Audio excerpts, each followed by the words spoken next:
All right, Alexander, let's do an update on Syria. And this is a dangerous time in Syria, if you ask me. It's the Russians, the Iranians, the Syrians, the Syrian government, which is being occupied, Syrian land, which is being occupied by the U.S. military, illegally occupied by the U.S. military, trying to get the U.S. military out of Syria. And the U.S. Military, at least the Biden White House, they're considering ways to push back.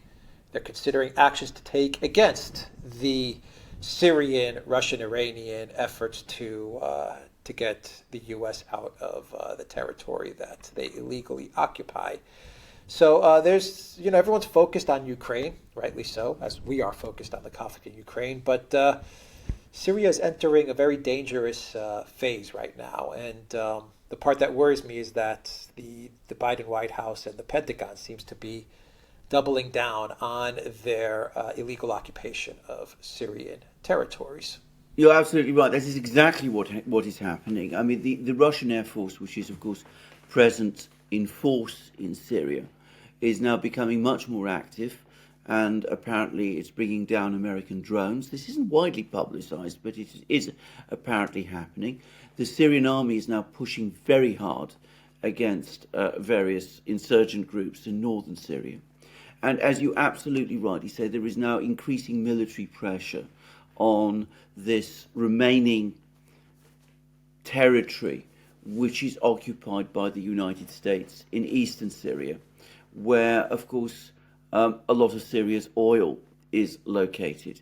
And the Syrians are now pushing hard on that. The Iranians are backing them. And importantly, something that had not happened up to very recently, so are the Russians. And there's also a report, by the way, that a Russian Major General, a man called Popov, who was in charge of the 58th Army, which was one of the key armies that was fighting the war in Ukraine. Well, there was a bit of a minor scandal last week when it turned out that he'd lost his position as the head of the 58th Army, and he wasn't happy about that, and he issued a rather angry message. And then it turned out that, in fact, the real reason he was removed from his position as head of the 58th Army is that he's been reassigned to Syria to take charge of the Russian forces there, because he is known to be a rather aggressive, hard-driving commander. So the Russians are putting together quite a lot of forces in Syria, and they seem to be making a concerted effort to push the Americans out. And of course, all of this has happened against the background of this geopolitical earthquake in the Middle East, the Iranian Saudi rapprochement, Saudi Arabia's welcome to President Assad, the decision of the Arab League to readmit Syria into the Arab League.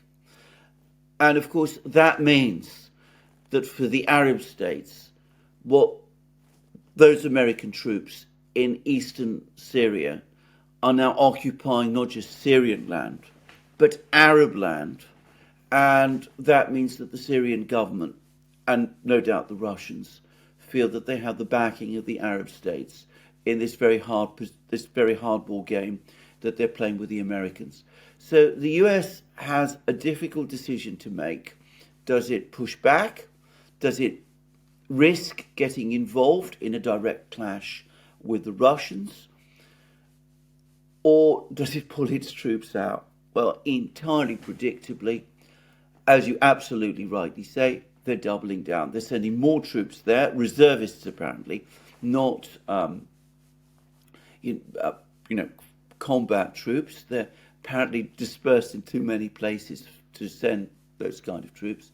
But they're doubling down. They're sending more Air Force fighters to the Middle East as well. So the situation is becoming much, much more tense. And Erdogan, meanwhile, in Turkey, watches and waits. Some of the people who have been attacked by the Syrian army are his proteges.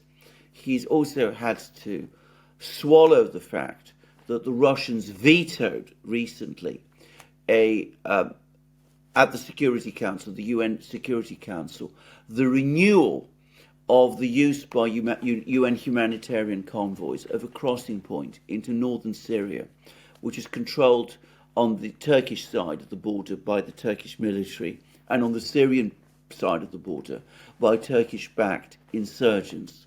So he is worried about all of this. And of course, so far, he's not yet managed to get that meeting with Assad that he's so keen for. So he's in a difficult situation. The Arab states are uniting behind Assad. Assad and the Russians and the Iranians have decided that this is the moment to end this anomalous situation in eastern Syria once and for all. But the neocons in Washington seem to be determined to push back. Yeah. So what happens if the neocons continue to escalate? What happens if they do indeed double down and they I don't know, as the Iranians or the Russians, the Syrians, as they try to push the Americans out, do they strike back? What happens then? What is going to happen eventually, and not eventually, I mean very quickly, is that those soldiers, those US soldiers in Syria, are going to find themselves no longer just occupying territory, but in the middle of a war zone. And there will be attacks on them. And of course, the United States will try to counterattack, and that risks bringing them into collision with the Russian Air Force, which presumably they might not want, but, you know, with the neocons, what do you know? And it's only a question of time, I'm afraid, before American soldiers start getting killed. And at the very least, they could find themselves facing an insurgency war in eastern Syria. So, given that this is a small force, relatively small force, nobody knows exactly how many. The official word is it's about 2,000 or 1,000 men, but I'm sure it's actually larger than that.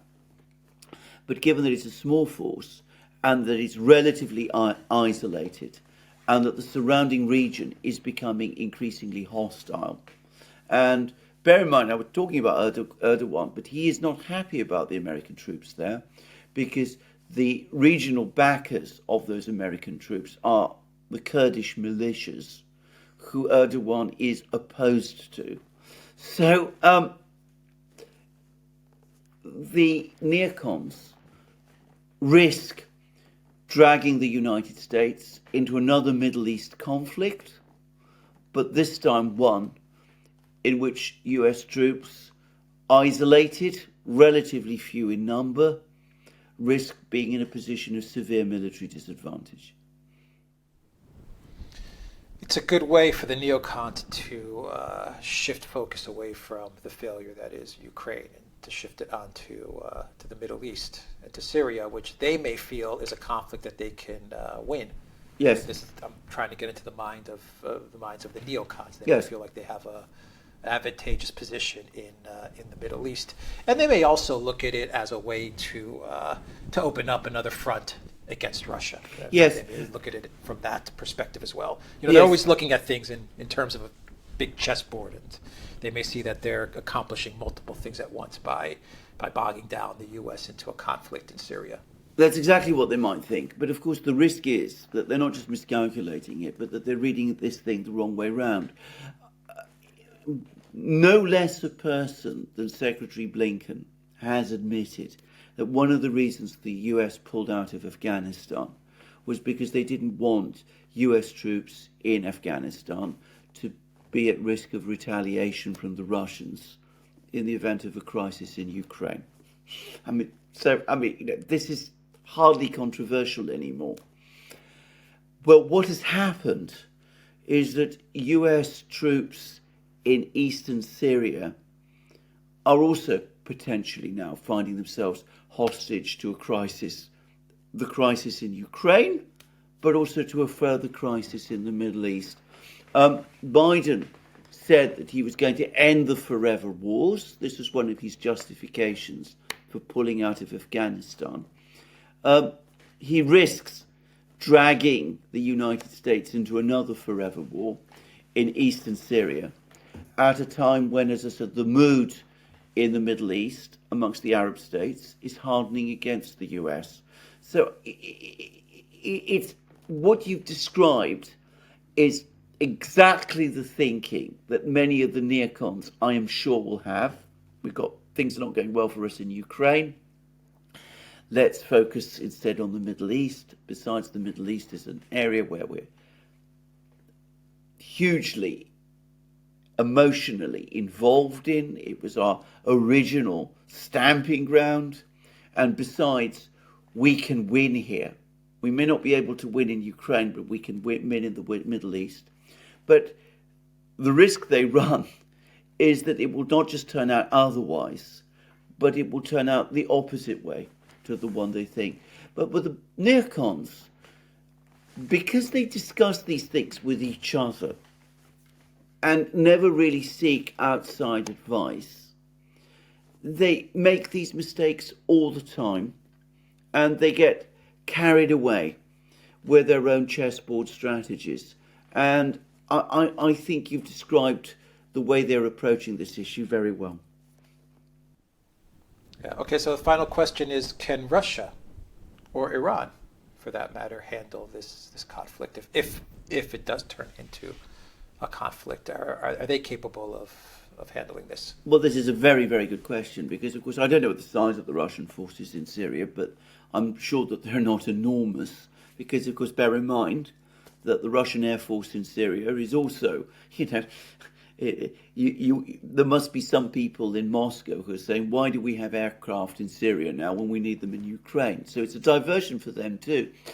But their allies look a lot more solid than those of the US. I mean, they've got the Syrian military on side. They've got all of these Iranian-backed Syrian militias who are formidable fighters and very experienced fighters. They've got Iran. They've got apparently feeling in Iraq is running strongly against the presence of the US as well. And overall, and behind that, they have the support of the Arab states. So I think this is why it's all clocking up, by the way. The Russians have been very, very careful to keep the Arab states on side. And just to give an example, in something which the Iranians are not pleased about at all, but the Russians have backed the UAE over a dispute about 3 islands in the Gulf, which both the UAE and Iran claim. The Russians know that they have the Iranians fully on side in Syria and that the Iranians can't really change or do anything about that. But with the Arab states, the Russians are still being very careful to make sure that they're fully on side and working alongside Russia in Syria. Okay. We will end it there. The Duran.locals.com. We are on Rumble, ODYSEE, BitChute, and Rockfin. And go to the Duran shop. 10% off. Use the code. Good day. Take care.